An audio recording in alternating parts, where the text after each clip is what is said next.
ప్రజలకు ఎప్పుడు యూట్యూబ్ ఛానల్తో టచ్లో ఉండి అభిమానులను ఆకర్షించే పవన్ కళ్యాణ్ నేడు షాక్లో ఉండిపోయాడు.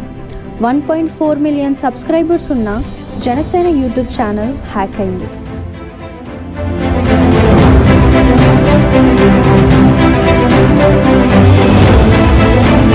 జనసేనలో హై టెన్షన్ వాతావరణం.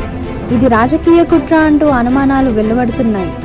డైరెక్ట్గా ఏం చేయలేక ప్రతిపక్షాలు ఈ కుట్రకు వణికట్టాయని నెటిజన్ కమెంట్స్. దీనిపై వెంటనే యాక్షన్ తీసుకోవాలని జన సైనికుల ఆగ్రహం.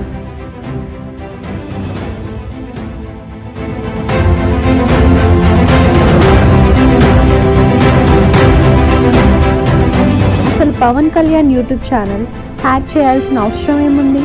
ఈ హ్యాక్ వెనుక జగన్ హస్తం ఉందా?